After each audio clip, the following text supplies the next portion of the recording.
Gold trusted gold buyers మీరు తాకట్టు పెట్టిన బంగారాన్ని విడిపించి ఈ రోజు ఉన్న మార్కెట్ ధరకు కొనబడను.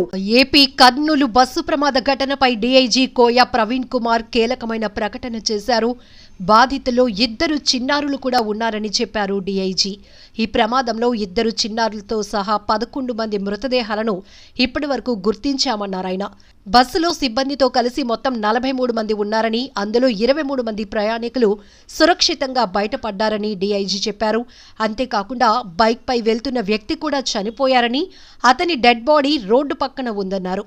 ప్రస్తుతం ప్రమాదంపై డ్రైవర్లను అదుపులోనికి తీసుకుని ప్రశ్నిస్తున్నామని చెప్తున్నారు డీఐజీ. కర్నూలు జిల్లా కల్లూరు మండలం చిన్నటేకూరులో జరిగిన ప్రైవేటు బస్సు ప్రమాద ఘటన తీవ్ర దిగ్భ్రాంతికి గురి చేస్తోంది.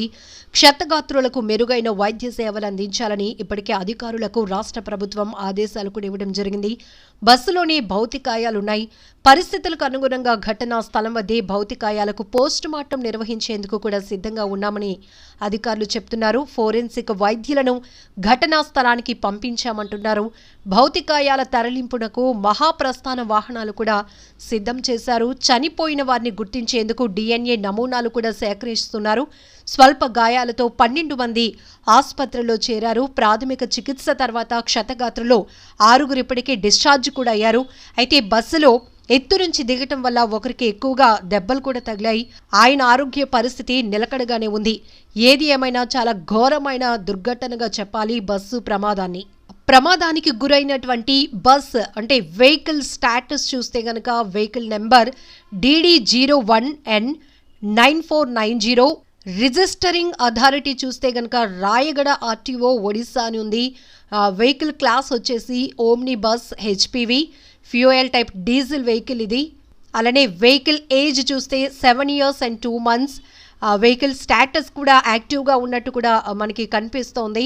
అయితే రిజిస్ట్రేషన్ డేట్ చూస్తే కనుక August 8, 2018లో, అలాగే ఫిట్నెస్ వ్యాలిడ్ అప్డేట్ కూడా 2027 31 March వరకు కూడా ఉంది.